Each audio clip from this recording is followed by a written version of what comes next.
Okay. So looks like we're good to go. Sunday night live stream. Let me just fix some of these settings. Just make sure that everything is a-okay. That it's not repeating itself. Bear with me there, people. That should be good. Yep, we should be good to go. Okay, bear with me there. So let me just fix these settings. There we go. So you got a few people in the chat. So live stream this evening, Sunday night live stream. I just fancy getting online. G-Man back with the live streams. Yes. Want to keep this live stream just purely boxing. We're going to talk about some fights. We're going to look at some upcoming fights. We're just going to talk boxing. This live stream, going to do about, say 45 minutes to an hour, just purely boxing related. Want to look at some of the fights. We're going to preview some of the fights that are upcoming on this Sky. Sky is, what is it? Fight Camp is what we're calling it.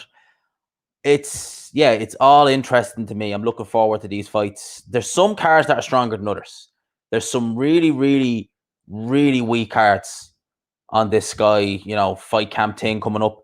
And I want to just break them down. I want to have a chat about some of the fights that are on it and just give my kind of 2 cents on some of the fights we have up and coming, because it's been a rough couple of months. If you're a fan of boxing, you'll understand. It's been a rough couple of months. We've had very little fights to talk about. The fights we've had, certainly here in the UK anyway, we've only had the Frank Warren show that was on last week, and that was extremely poor. I had it going on in the background, and I mean, I think I was doing a video at the time. I was recording a video, and I had that playing in the background, and I mean, it really brought home to life where boxing is, certainly in the UK and probably worldwide, with regards coming back. So the shows were weak, the cards were weak, everything about it was weak. And you look at the UFC, they're getting Holly Holmes out there. Oh, the UFC are kicking ass when it comes to boxing coming back. But first card I'm thinking of, right?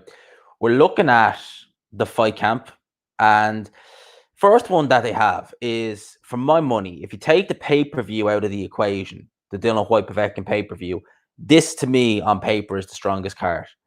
You've got that Dalton Smith guy and the Nathan Bennett guy. Now, Nathan Bennett I've heard of, but I don't know enough about Dalton Smith to comment on that. But definitely the next fight, which is listed on that card, I've heard of. Fabio Wardley and Simon Vallily. That's actually a decent fight. That Fabio Wardley guy, he's been getting some traction, with regards to boxing circles. I think he was the guy who was he was fighting on some undercard, an Eddie Hearn undercard last year, I think it was. And he was the guy who asked when we're going to Five Guys after this. So he's fighting Simon Vallily. Now, Simon Vallily's looked quite decent at heavyweight. It has to be not a world beater. But I'll never forget, Simon Vallily fought Mairis Briedis, before years ago now. And he was obviously beaten in that fight. He was obviously stopped. Simon Vallily was levels and levels above, or levels below, Mairis Briedis. But he showed some of the talent that's definitely there. Because there is a little bit of talent there with Simon Vallily. You could see that. You could see that even in that fight against Mairis Briedis. He was outworking Briedis early on in the first round. And then just the tank just went. I think he just capitulated. Mairis Briedis took him out with body shots. That was on the Bellew Flores undercard. And since then, he kind of did the same thing. He fought a guy, Blaise Mendu. I think that was on a Next Gen show. And I'll never forget that fight because it was only a 6-rounder. And after 4 rounds, Simon Vallily had nothing left. He'd blaming the weight, blaming weight cuts, all this stuff, blaming all that for why he was so poor. And again, he looked very poor against Afran Ikba. Afran Ikba is a light heavyweight. He's a fat light heavyweight who should not be campaigning at cruiserweight. Got stopped by Craig Glover, who was Tony Bellew's little protege, I think is what he called him. And then he moved up to heavyweight. And since he's been a heavyweight, he's actually not been looking too bad. He's been looking to have a little bit more snap in his shots. He's been He just looks altogether just a more improved fighter, certainly a heavyweight. Simon Vallily quite heavily muscled, so he was obviously cutting a lot of muscle weight in order to get down to cruiserweight. So since he's been a heavyweight, he's not been looking too bad now, it has to be said. So Simon Vallily, Fabio Wardley fight, I'm looking forward to it. Then we've Jordan Gill versus Reece Bellotti. Now, both these guys were matchroom prospects, and well, they still are. They still are matchroom prospects, but they've both gone away very quickly in terms of where they are, in terms of their losses, etc., etc. I mean, Reece Bellotti was knocking everybody out at one stage. I remember before he fought Ryan Doyle that he was going through people, he was walking through people, he was doing it all in a very, very good fashion as well. That's the thing, he was going through these, some domestic level guys, some journeymen. He's going through them in very good fashion. Went in there against Ryan Doyle, again, on a Next Gen show. Remember, that was in the York Hall. And he just got wiped out. There's just no other way to describe it. He just got wiped out by Ryan Doyle. Looked very off in his next fight. Obviously lost then again, split decision to Ryan Joyce. And then obviously lost. He did well over there in Italy against that Francesco Grandelli guy. I thought he'd done quite well in that fight. He definitely kind of showed a little bit more to his game, but he lost that fight, split decision, close decision now, but he didn't really seem to have too much gripe about it. Whereas Jordan Gill was a fighter who, whenever I looked at him and you heard Sky talk about, Jordan Gill's district, he never really looked anything major, He didn't appear to be, that physically strong. He didn't appear to be that big of a puncher. Had a good bit of technical ability there, but he didn't appear to be much of anything. He went in there against that guy, what was it, Mario Tinoki or something like that is how you pronounce his name. He just got wiped out. He literally just got wiped out. It wasn't even competitive. And that was a journeyman he fought. I just checked the chat. I'm glad you've heard of People Boxing, the undercards, Hearns fight. There's only one big match in the fight. Yeah. And shout out, man. Shout out. So, yeah, no, it's... The card's not great, it has to be said. And to me, again, like Eddie Hearn and Frank Warren both saying, they want 50-50 fights. They want to do this. The one fight on this card, which is the most competitive, is the main event, which is Eggett and Cheeseman. Well, then again, I think Vallily and Wardley is a decent fight as well. I suppose you could, this is a good card. It's not a good card in terms of like the names and the quality, but it's good in terms of who they have. You've James Tennyson and Gavin Gwynn. Gavin Gwynn obviously lost to Cordina. James Tennyson, obviously we know about his losses. He's lost at what level? Who did he lose to? Oh, Tevin Farmer. He lost Tevin Farmer. But James Tennyson at lightweight has been looking a lot more heavy-handed.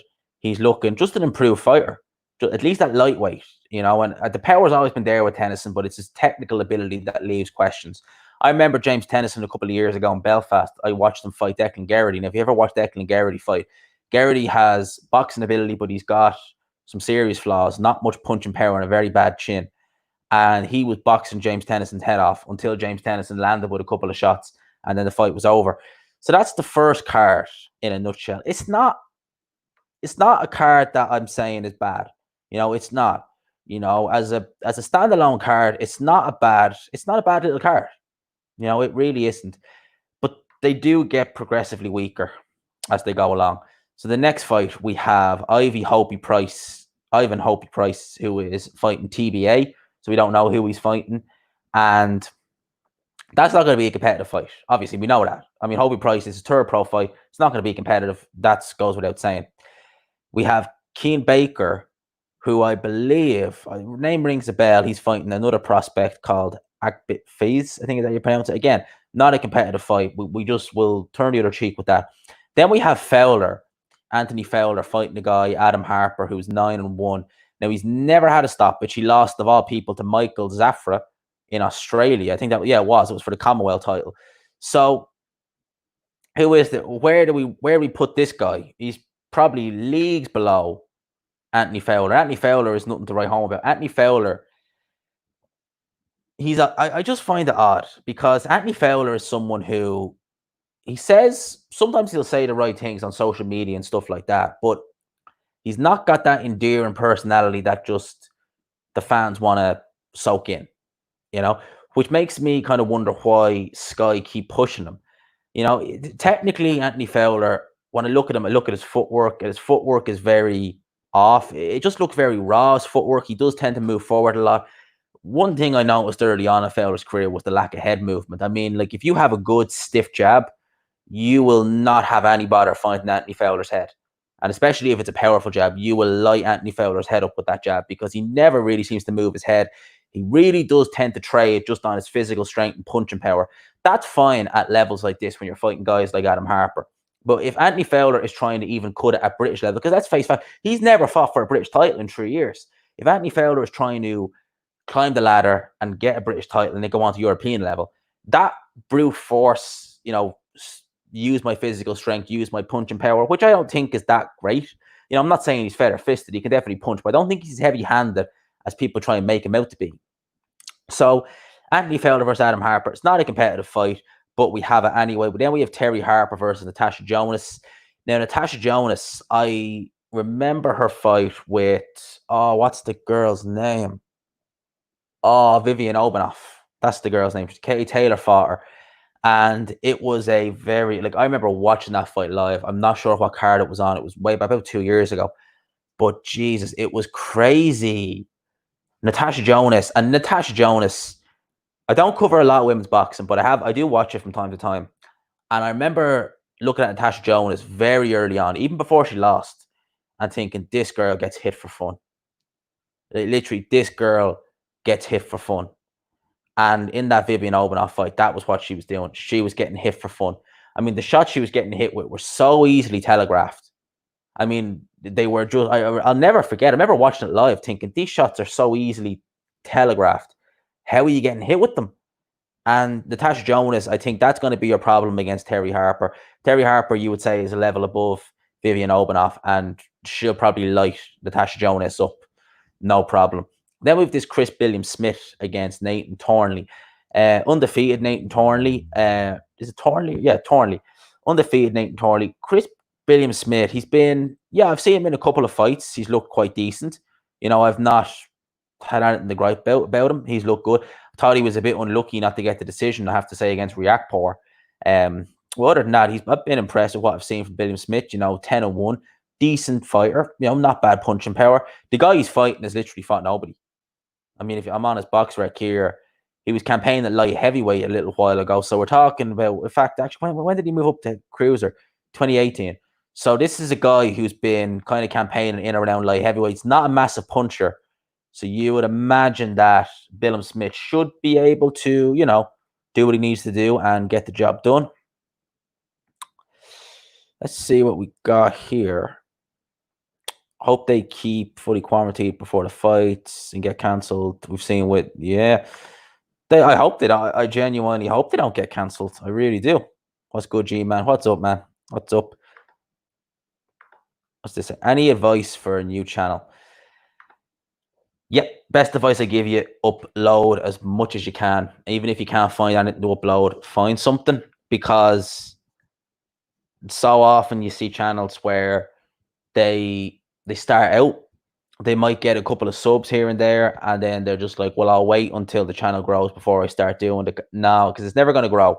It's never going to grow unless you just keep churning the videos out. Like when I had, I think, 40 subs, you can go back. Obviously, it doesn't show your sub count, YouTube, but if you go back to like January of 2019, when I started out proper, I think I had like 40 subs. You can go and look. I was uploading almost daily. So that's how you go. You just get the ball rolling by uploading a lot. At the end of the day, review as many fights as you can. Post fights, that's where you'll get a lot of your new subs when you're starting out. Get the post fight reviews out ASAP. I'm lucky now that I don't have to review every fight. You know, I can kind of pick and choose them now. I still do a lot of them, but I can kind of pick and choose now. I don't have to do like the really, really low undercard fights. I can just focus on the main cards, kind of like what we're getting now, like with these fight camps. So that's the advice I give, mate. Now, I don't know, do you have a channel now in Complete Boxing, or are you looking to start one? That'd be the advice I give. Just stay active. It can get demotivating, to be fair, when you're not getting a lot of views. I get that. And to be fair, I don't do great views. You know, I do okay. for a channel this size, but it's nothing amazing. But definitely upload as much as you can. Just keep with it. And as well as that, don't drag the videos out too long, but don't make it sound like you're trying to get in and out, if that makes sense. Because you see some people where they're like, they'll start the video, they're going well, and then they all of a sudden just decide it's too long. And it's only like 3 or 4 minutes, and they're just like mid conversation, they're like, yeah, we'll end it here. And it's just stop. It's like, don't do that. Don't do that. You want to give a little bit of quality, just a little bit. So that's kind of what I would say. Upload a lot, review as many fights as you can, look for as much news as you can, scour the internet, scour any of these websites. Don't cover like, silly little news. Like, don't try and make it up. But like example, I have a video that I've just finished editing. It's going to go up tomorrow morning. I went and I watched Billy Joe's interview with Ellie Setback, and basically I watched it twice because he was kind of confusing me in it a bit what he was saying. I watched that video. I kind of done my little analysis as I do, and now I have something to talk about because I'm not going to spoil it. He contradicted himself a lot in that video, so that's going up live tomorrow. I have that ready, and a bit of advice I give as well is don't be afraid to record multiple videos at night and just keep them going for the week. So what I sometimes do is, when boxing was in kind of its before lockdown, I had, fighters, what's next for this fighter, who could this fighter fight, fighters with a problem. They're videos that can do two things. One, they don't die a death. So if Billy Joe Saunders says something one day and then he says something another, the video I've just done the day before is irrelevant. No one's going to watch it because something's changed. Whereas if you do a video on who this fighter could be fighting next, or if this fighter has a problem, that has no real end date, if you get me, because it'll keep going. Because you could look at that and think, oh, that fighter could fight this guy. Does this fighter have a problem? It's constant. It's not got an end date. Whereas, a fighter saying one thing and then the fighter saying the other, that has a couple of days max before it dies out. So when you're talking about a fighter moving forward with their career progression, etc., that will have a much longer shelf life and get much more fans. Like if you look at my video I done on Billy Joe last week, the one where he has a problem, that's at 1,000 views now. And that just, actually, I think it was 2 weeks ago, that just gradually built up and built up and built up. A lot of those videos do that. And that's where you get a lot of subscribers. That's where you get a lot of views from. Just videos that gradually build up. And as I say, if you do a lot of them over a night, like if you record, like say 2 of them at night, you don't have to upload them the next day. You could upload one on the Monday and you might not have to upload the next one till Friday, but it's there in your video bank. So that's kind of what I got to say on that. I hope that info helps you. I really do. Am I the biggest boxing channel in Ireland? No, I am the second biggest in Ireland. Mark from Unrivaled Boxing is number 1. He's a mate of mine. He's about 2,500, I think maybe 2,600. Deserved. The guy knows his boxing. You subscribe to Mark. I'm subscribed to him.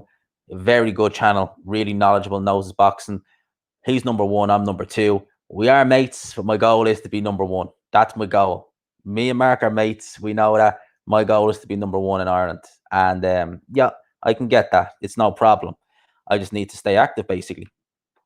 And you're starting a channel. Well, there you start a channel and send me on some videos, comment on one of my videos. If you've released a video, I'll have a look at it. And if you want, I'll give you a little bit of feedback on it if you want, as soon as you start doing it. Okay, mate? But definitely, I started, I started my YouTube channel after I lost the job. And I was thinking about doing it for months and months. And I was always thinking, do I have enough? You're getting actually a free sample of Patreon, because I actually released a podcast about how I started my channel. So you're getting a free sample of it. I was like thinking for months and months, will I start a channel? Won't I? Am I good enough? Etc. And then I just went and said, fuck it. Lost the job. Why not just give it a go? So that's what I did. And so far it's been good. It's been working out well. So that's what I got to say on that, mate. But give it a go. What's the worst that can happen? It's the worst that can happen. G-Man, in the process of setting up my first mortgage. I want to sub to your Patreon, but I need to cut back on any non-essentials, hopefully, so when everything is sorted. Mate, there's no rush. Whenever as I said, it's only like I have 3 tiers of the Patreon. I have 2 quid, 5 quid, and 10 quid. The 10 quid one, you get a mug. I'll send you out a mug. The other 2 are optional, even if it's, I don't mind. As long as people, and it's not even them, I want to be able to talk about other things other than box, and that gives me a platform. So it's not even the fact that people can pay to listen to it, it's the fact that I get to branch out. And that's what I like doing. And I'm going to upload a podcast probably on Tuesday to Patreon. And it's all about, if anyone's ever heard of this guy, if you're from the UK, you'll have heard of him. In fact, I'll actually just bring the screen share in there and I will show you. I think that is just, bear me there 2 seconds, people. There we go. I'll show you. Next podcast I did is all about this man here. Yeah, this man, Mick Philpott. Researched him, done a podcast on it. Gonna have that out on Tuesday. It's about 40 minutes long. Just giving my 2 cents on the whole situation with him. But that's basically, yeah, that's the podcast I have ready on Tuesday. And man, I had so much fun doing that podcast. And I'm enjoying doing Patreon. I really am, because the first 2 podcasts I did were all about kind of just me in life outside YouTube. And I'm still going to do them, but I'm going to do kind of my own things I want to talk about. And I'm actually enjoying it. I'm enjoying doing the research. I'm enjoying, looking at other things and being able to talk about. Like, I was up, when I recorded that Mick Philpott podcast, was on, I think a Wednesday. I was up till 1 a.m, just recording videos for YouTube, recording the podcast that went out on the Thursday, I think, and then recording that for next week. So I'm busier than ever. And, I'm really enjoying it. I'm really enjoying it. Sorry video the other day about Usyk Chisora going quiet. Then Usyk releases it. Yeah. Mate. Do you know something, right? I feel like I am cursed when it comes to Usyk and Chisora. I'll tell you why. Because pre-lockdown, I released a video, I think like sometime in March anyway. I released a video and it was, where's this announcement of Usyk Chisora? And I was saying, look, why has this fight been announced? Where is it? Are we getting this fight, etc., etc.? I uploaded that video, and I think literally an hour later, boom, Sky Box Office pay-per-view, that fight was announced. And I was like, you got to be fucking kidding me. I was like, seriously, you got to be kidding me. I couldn't believe it. And yes, the minute I upload a video about Usyk Chisora, we have Usyk making, yeah, I'm cursed when it comes to those 2 guys. What is up, John Wayne? Love the name. Inside the Ropes, Woo. Live box Sunday night with G-Man. Thumbs up. Yes. Thank you. Hit the thumbs up button. Really helps out, because what it does is, for those who don't know, asking for likes means that the video will go higher in YouTube's algorithm, so more people have a chance to see it. That's why I'd be saying like and share the video if you can, because it gets my name out there and it gets it just to more channels. It gets it to more channels. So enjoyed that. Enjoyed having the chat with there. But I'm going to go back onto some more of these fight cards, because I want to have it now. Oh, here we go. This is the weakest card by far. So I've talked about the first 2 fight camp cards with Eddie Hearn, and I'm on to what is the third one. And I really do think this is the weakest. I really do. Again, Eddie Hearn said he wanted these guys in 50-50 fights, but seriously, people, a lot of these aren't 50-50 fights. So this one here, we start with Shannon Courtney versus Rachel Ball. Have to say, Shannon Courtney, her voice is annoying, but damn, she is fit. I'll watch Shannon Courtney, damn, she's fit. But her voice is just so annoying. Serious. Oh my God. I'll watch it, but I probably won't review it, because I don't think I've really seen enough of Shannon Courtney to know what she's saying. Never heard of Rachel Ball, truth be told. John Doherty versus Anthony Fox. Anthony Fox is not a bad journeyman. His record is 8-12. He's actually not a bad journeyman. I think he's actually on a winning streak. He's beat Duncan Sinclair. I think he was managed by Dylan White. He lost to Danny Dignam, and he had him down twice. I thought he was hard done by in that fight, and that was on a Matchroom show. So Anthony Fox is a tough journeyman. So John Doherty's going to want to be, in his A game. With Kieran Conway versus Naveed Mansouri. Again, I've never heard of David Mansouri. He was originally TBA, so obviously he's not going to be great. Kieran Conway, interesting fighter, extremely tall and big for the weight. And when I say he's big for the weight, I mean I can say he's big for the weight because I've had a mate who fought Kieran Conway before Christmas, and he went with his coach Pascal Collins. Pascal's been around boxing for years and years and years, and he said that he's seen Munguia transform after a weigh-in. He was there when David Lemieux packed on 18 pounds after he beat Spike O'Sullivan, but he said in all his time he's never seen a transformation like Kieran Conway from weigh-in to fight. He couldn't believe it. So Kieran Conway, massive for the weight. Not a big puncher, though. Not a big puncher. So that's what I have to say about that. Not a big puncher. But, you know, that's going to be a straightforward fight. That's going to be a very straightforward fight for Kieran Conway. Anyway, then we've Zelfa Barrett versus Eric Donovan. Eric Donovan, I don't know him personally, but I've met him plenty of times. He's not a bad fighter. You know, he's not. He was a high-level amateur. He fought in the World Series of Boxing. He done good things as an amateur, but the problem is he's, 35 years old now? 34, 35 years old? I think he'll be 35 by the time this fight comes around. He's just not good enough. I don't think. He'll be able to mess Zelfa Barrett up for a couple of rounds. I don't think Zelfa Barrett is necessarily the biggest boxer in the world, or biggest puncher in the world. He'll mess Zelfa Barrett up for a couple of rounds, but in truth, I think Zelfa Barrett will win this fight, probably on points, maybe late stoppage. Eric Donovan is not a big puncher. He is good technically, throws a lot of punches. He's southpaw, but I just don't see it. I just don't see Eric Donovan having enough at this stage to be able to beat Zelfa Barrett. Now, I could be wrong, and I'd like it if I was wrong, because Eric Donovan's a good guy. On top of the bill, we Felix Cash versus Jason Welborn. Again, Felix Cash, young, up-and-coming middleweight, had a very, very good win over Jack Cullen. It was a good fight. It was a real shootout. You know, that Cullen kid, he can take some shots. Felix Cash, big, strong middleweight. Jason Welborn. Jason Welborn has a couple of good rounds in him. But I think now at this stage, he's kind of given up the ghost, you know. He outboxed Gerald Hurd amazingly. Outboxed Gerald Hurd for 3 rounds before he was stopped. And then he lost to James Metcalf. Metcalf, for my money, is very good. At 154 pounds, he's very good. The one thing I will say about this fight is the best I've seen Welborn has been at 160. You know, when he fought Marcus Morrison and Tommy Langford. So Welborn at 160, and he's heavy-handed at that weight as well, by the way. Now, he is heavy-handed at 160 at least. Maybe not so much at 154, but at 160, he seems to be quite heavy-handed. So he could mess Felix Cash up for a few rounds, but ultimately, I think Cash's youth, his physical strength, because he will have a strength advantage over Welborn, that I've no doubt. So I think that may have something to do. I think at the end of the day, I think Cash will win it, probably on points.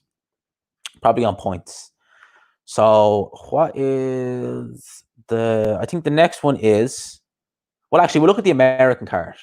I'll just get back to the chat first. Don't apologize putting video out one before mainstream. I'm ahead of the game. Yeah, exactly. That's it. I'm ahead of the game. Mate, I am ahead of the game. That's why it is. First came across channel through Hatman. Thank you. I know you and him are buddies and knowledgeable on level. And hate to disagree with anyone disagrees, but can't debate. Oh, I thought that was a 2-parter. Sorry, I read it too quick. But can't debate point A to point B. I thought you were asking a 2-parter there. Oh, you were. Sorry, mate. This is the problem. I read too quick sometimes. I think you are so opinionated on things. You need to be able to take criticisms and take a point of view. I can be opinionated on things, and in terms of criticism, I think I'm my own biggest critic sometimes, because sometimes I look at a video and think, did I do good? I don't mind the criticism. You know, if someone wants to criticize me on anything, if I'm in the wrong, let me know. Definitely. If I've said something that's wrong or anything like that, let me know. I don't mind taking a bit of criticism. The criticism I don't like is when you have these deluded fanboys coming at you, telling you you're this, you're that, saying, you know, X, Y, and Z. It's just like, huh? What? Where did all this come from? But no, if there's ever anything I say on the channel that is I'm proven to be wrong, or if I'm out of line, if I'm wrong, just tell me. And if you ever watch a video of mine and you aren't happy with it, let me know, because I want to know, because I want to know that my subs are happy with the content I'm putting out. So it'll get me to make more. It'll keep me going. Basically, you keep driving me on. So I'd love to know if there's anything you want to change about anything. You like this channel? Much love, much love. What was that comment there?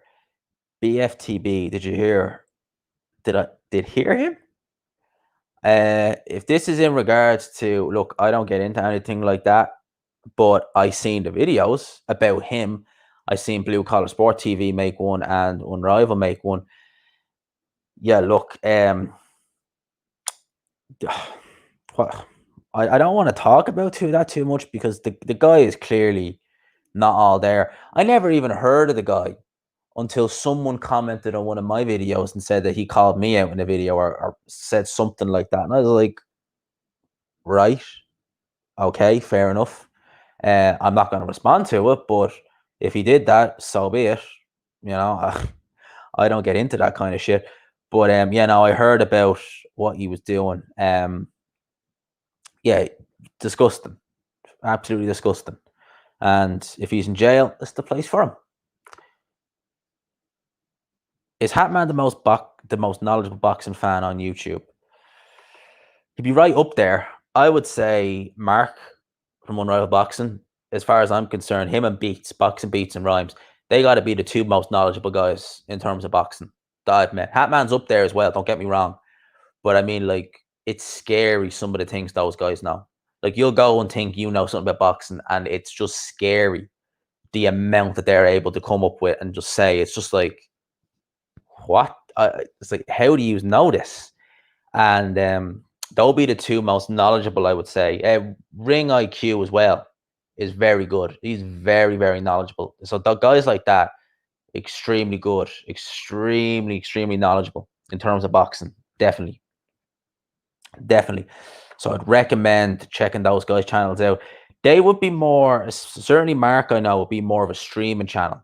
So you see, where I stream once every 2 weeks if I can, he'd stream easily at least, easily at least once every kind of 2 to 3 days. I don't have that kind of time to do that, but definitely, definitely, they're definitely good channels. I want to get back onto this card in America. The one fight on that card that I'm really looking forward to is Julio Cesar Martinez versus McWilliams Ario. McWilliams Ario, he has been. This is these are super flies. Okay, they're super flies. Are they? No, flies. I'm surprised actually. McWilliams Ario, I suppose. When he fought Chocolatito, he was that fly. He's been kind of going back and forth between super fly and fly. So McWilliams Ario, for those who don't know, he fought a prime Chocolatito back in 2016. Went the distance with him. Wasn't, for my money, wasn't remotely hurt. Had 2 years out of the ring, and then got a good win over Carlos Cuadras. Carlos Cuadras, the walk and ride monkey, as I call him, because I've ever seen the guy's back. It's crazy. Lost to Kazuko Ikia, IK or IOKA. I can never pronounce some of these guys' names. Lost that fight on points. Yeah, lost that fight bad on points. And then had a very kind of shaky decision over Carlos Batigo. He was down. I think that's the first time, or at least that I know of, that he was down. He was down twice in that fight. And McWilliams Avilo's never shown any real fragility in terms of punch resistance. And he's been in there with some decent punchers, like Cuadras can punch a bit, and definitely Chocolatito in his prime. That's a flyweight, certainly could punch. So he's in there against Martinez. Martinez seems to be a very good puncher. And I think that, as Mark said, if Martinez doesn't stop, or does stop McWilliams, it shows how good Jay Harris' chin is. Because Jay Harris, man, he took some shots in there. He took some shots in there. So that's a good one. Point is, I don't think Hatman could take anyone disagreeing with him as well. He takes everything personally and puts down who disagrees with him. Hatman, I do think sometimes he can, definitely. I I think Hatman. I think ever since the Wilder, I think it's not even that. I think it's ever since the Wilder fanboys started coming down on Hatman really hard. He's taking things a lot more personal now, more so than ever. But I definitely agree. Sometimes he can really see things one way, but I don't know. Like I've always Hatman's been one channel that I've watched from the start, and I've always found him very even before I got to know him. I've always found him just very knowledgeable. Him and Ade be my two favorite channels. I've always found Hatman very knowledgeable and very good about kind of things like that. But yes, I do agree. Sometimes the criticism, sometimes when he says something that even like I would say, no, Hatman, you maybe gone a bit far there. He wouldn't. I obviously wouldn't. I don't comment on other people's videos. I never do that. But there's times where I would listen. I would say, you know what? Maybe you have gone a little bit far. What you say, maybe you're a bit off there. Like I see where you're coming from. Definitely, his knowledge is unreal, though. It is. And check Ring IQ. Yeah, Julius Ring IQ. Very, very, very knowledgeable. Yeah, yeah. Unrivaled and beats. They seem to know. They really do. They really do. They know every fighter. Literally, mate. I mean, like I could know some good fight. I know a lot of fighters, and people always say to me, "Geez, you know a lot of fighters." I'm like, "Well, wait until you talk with Mark. He'll show you what knowing a lot of fighters is all about." That's what I'll say about that. You know, he'll show you what knowing a lot of fighters is all about. So let's get on to the last one. Let's get on to the last card that I'm going to cover anyway, which is the pay-per-view. The pay-per-view. At the minute, we've only got 4 fights. I would imagine we're going to get one more fight next. They can have 5. It probably won't be a big fight, but this is the fight that has some good fights. Luther Clay versus Chris Congo. Excellent fight, people. Great fight. Martin Bakole versus Kuzman. Great fight again. Can't complain. Hell of a fight. Pursuin versus Taylor. I'm covering it. I'm starting to cover women's boxing now. I'm branching out. I'm covering women's boxing. Have to side with Katie Taylor. You know, her name is Katie. Best name in the world, as far as I'm concerned. For though, I'll maybe fill you in why it's the best name in the world at some stage later on. And then, of course, Dylan White versus Alexander Povetkin. I'm looking forward to that fight. You know, ever since all this stuff's been coming on about Dylan White, and for those who don't know, he is training. Obviously, everyone knows about him and Mark Tibbs. He's training in Portugal. For those who don't know, a lot of stuff that is illegal in the UK to take is not illegal in Portugal. I'm just throwing that out there. Just throwing that out there. How did I react to Anthony Fowler getting knocked down in the final round? Surprised. I was, because really I didn't honestly, like, I really didn't think Scott Fitzgerald was that good. I really didn't. I thought Fowler would win that fight, and I was surprised that he got knocked down. I remember that fight well. Like, I really enjoyed that fight. It was a really good fight.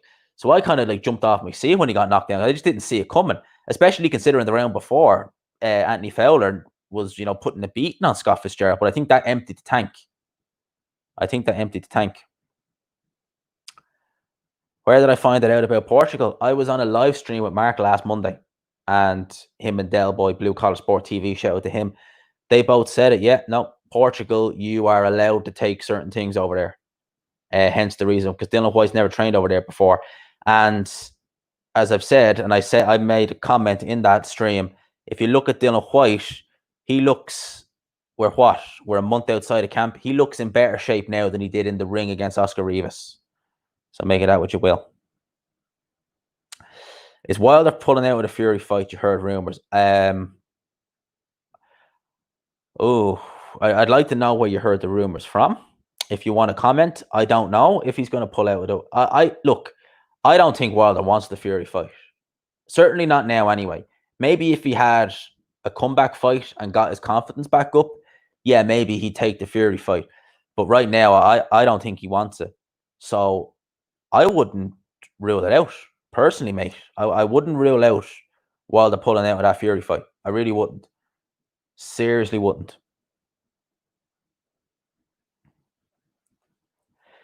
Expected some more adverse test results from White. He'll be waiting even longer for his title shot. I mean, God only knows. The way boxing is gone, it's just, you don't know. Like, when Jarrell Miller got popped again, I wasn't surprised, but at the same time, it's just like, what? Really? When you hear all these other fighters getting popped, you're just like, really? It's just like, who's next? Who's next to fuck up and just get popped? And who's cycling off what, and who's getting caught out with their cycles? That's just the way it is. Boxing is just rampant with PEDs at this stage. It's sad. It's annoying. Reports in Irish media that MTK Marbella. Yeah, I heard that as well. I've heard that actually. Might have been a week or 2 weeks ago. I heard about that the gym closed down in Marbella.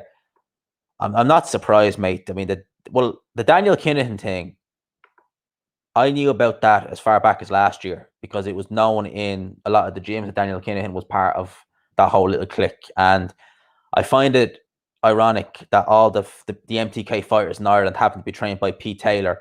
Pete Taylor, for those who don't know, is the dad of Katie Taylor. He had a gym in Bray, which is in Wicklow, which was closed because there was a massive shooting at that in 2018. How is Patreon? Honestly, it's slow. I have, I think, 11 quid so far a month, which I'm getting off the Patreons, which I'm very appreciative of. Thank you for that. It's slow. But at the end of the day, mate, Rome wasn't built in a day. The podcast I've been doing, they've only been about me so far. As I said, I have one plan for this week, probably Tuesday. And that's a lot more of a proper podcast. And I'll be looking forward to. I'm looking forward to just getting more people on. Like, at the end, I'm just happy to have that platform to talk about.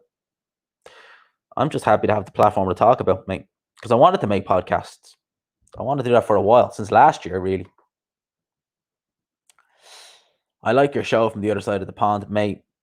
Always happy to hear from any fans around the world. I mean, people from all around the world have watched my videos. It's crazy.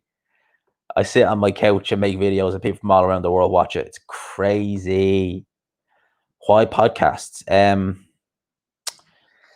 You know, mate, I've always wanted to do the podcasts, and I got kind of inspired to do it by a horrible podcast. That's the best way to describe it. See, like basically, like, someone told me about a podcast they're real interested in called the Blind Boy Podcast, the podcast here in Ireland.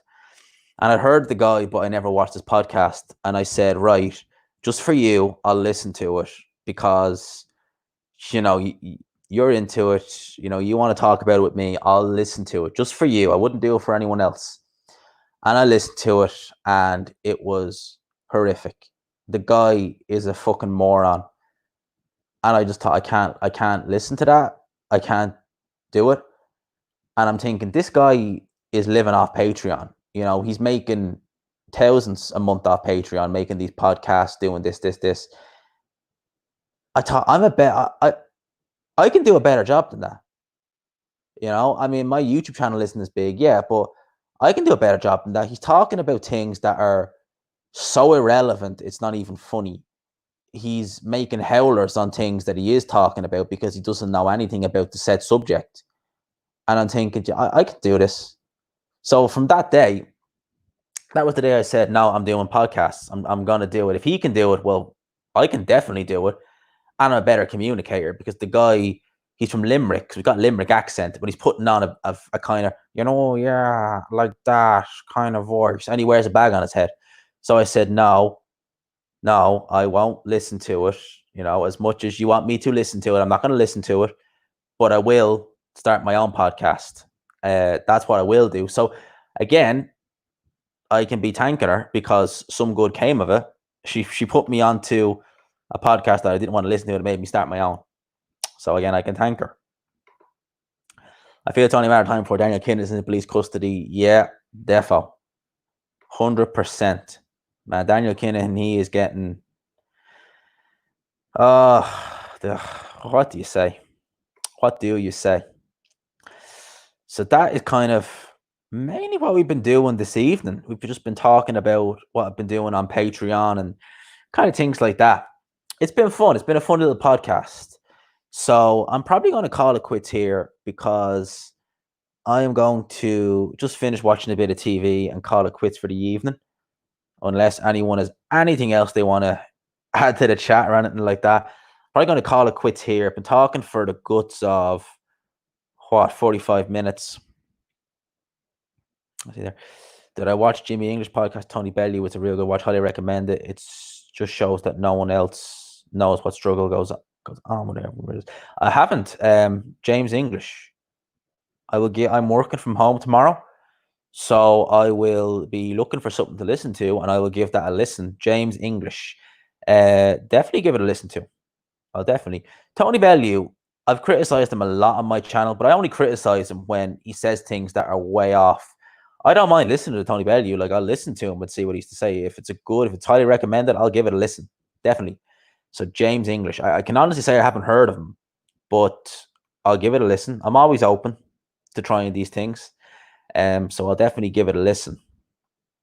And yeah, I'm debating whether or not, like, just because YouTube are so sensitive, I'm debating whether or not to do what I did last week and give some of you guys a little snippet of this week's podcast. It's a long one, but I know because it's kind of a touchy subject. Because you see, when I done that snippet last week, it was just me talking about a job, which was nothing. But this Mick Philpott one is going to be a bit different. So YouTube might not like that. So I might not do a snippet of that this week. I might just save the snippets for the ones that I know I can get away with. But that's kind of what I planned. So as I said, I have a video tomorrow that I've already done. I've already edited. I just prefer uploading in the mornings. I don't know why. I just like it better. I just feel like start the day with a G-Man video. So that's what I'll be doing tomorrow. So I have a Billy Joe video ready to go tomorrow morning. Only about 8:30 or 9 o'clock. And then it is literally whatever news we get. I only recorded the one video this evening because I knew I'd be streaming. So I only recorded the one video, but I'll probably do a recording binge tomorrow night and just get as many kind of videos about said subject as I can. I remember actually before I started this stream, I opened up Boxing Scene to talk about some certain things, and I never actually looked at it. I'll just do a quick run through on Boxing Scene. Jeff Horn, Tim Tszyu. Looking forward to that fight, people. Looking forward to that. Definitely looking forward to that. Manuel Charr wants Andy Ruiz. Oh my God, man. And Manuel Charr, fucking hell, man. The guy won. Shows how silly the regular title is. The guy won a regular title 3 years nearly, and he's not defended it once. And he's still the regular champion. Which of your mainstream commentators do you like? You like Steve Bunce. I like Barry Jones. I like Barry Jones. I like Roy Jones and Andre Ward. They be the main commentators I like. I like Barry Jones. I think Barry Jones is very good. Even just do his voice is very good. Andre Ward, very knowledgeable, very informative. And obviously Roy Jones, when he was doing it on HBO, I thought he was very good. So they've been my three favorite commentators. The whole Sky team is a write-off. I would say Andy Lee too, but I think it might have been the John Ryder fight when he fought Smith. I thought Andy Lee was very, very pro Smith. I think that was the fight. There was one fight where he was really pro a certain fighter, and I didn't really like it. Thoughts on Eubank versus Billy Joe again? I don't think Eubank deserves the Billy Joe fight. He brings nothing to the table. Agree with you there completely. Billy Joe and Demetrius Andre. That's the fight I want. I really want to see that fight. In terms of Eubank, Billy Joe, yeah, I don't think Eubank brings that much to the table, to be honest with you. But he brings a name. He is known to the British public. And it would be, look, I want to see Billy Joe fight Demetrius Andre. I'd love to see that fight. But just from a money point of view and just from a fan's point of view, Eubank would be a bigger fight. You know, it might not be necessarily a better fight, but it'd be a bigger fight because Eubank is a name in the UK. Billy Joe has a bit of a name in the UK. They could fill out an arena in the UK. If you brought Billy Joe versus Demetrius Andre to America, Billy Joe's not a big name in America, nor is Demetrius Andre. So it just wouldn't. I just couldn't see it working. But I'd love to see it. I mean, I would pick Demetrius Andre to beat Billy Joe. And I would have picked them back in October 2018 if the fight had happened then. I think Demetrius Andre will beat Billy Joe if they ever fight. I'd be strongly favouring Demetrius Andre to win. I rate Demetrius Andre. I've always rated him. The first real time I ever saw Demetrius Andre and I thought this guy is good is when he fought Willie Nelson back in 2016. Willie Nelson is a big 6'3" light middleweight, and Demetrius Andre played with him. But that was the one thing about it. I know it was the den, and it's been a recurring theme with Demetrius Andre. He just carries fighters. He had Willie Nelson down in the first round. He could have got rid of him early. He stopped him in the 12th round. And that's the thing about Demetrius Andre that I don't like. He's a very, very good fighter, super talented. He carries too many fights. He carries too many fighters. And that's what I don't like. I like seeing guys get the guys out of there and don't waste the round. There's no point wasting away. Like, realistically, he could have got Luke Keeler out in the first round if he really tried. He could have got Luke Keeler out of there in the first round. And he held him for 9 rounds, brought him on for 9 rounds. Didn't need to do that. Luke Keeler he's British level, Luke Keeler. And that's fair. That's a fair assessment of Luke Keeler. He's not a particularly good fighter. So those are my thoughts on that. People, it's just hit 11 o'clock. I am going to call it quits here. Had great Sunday night fun chatting with all you guys in the chat. Loved it. Video tomorrow for you guys. Maybe if I'm not too busy during the week, I might even try and do another live stream. In fact, I think I might even do that because I had good fun tonight. So, people, I will call it quits here.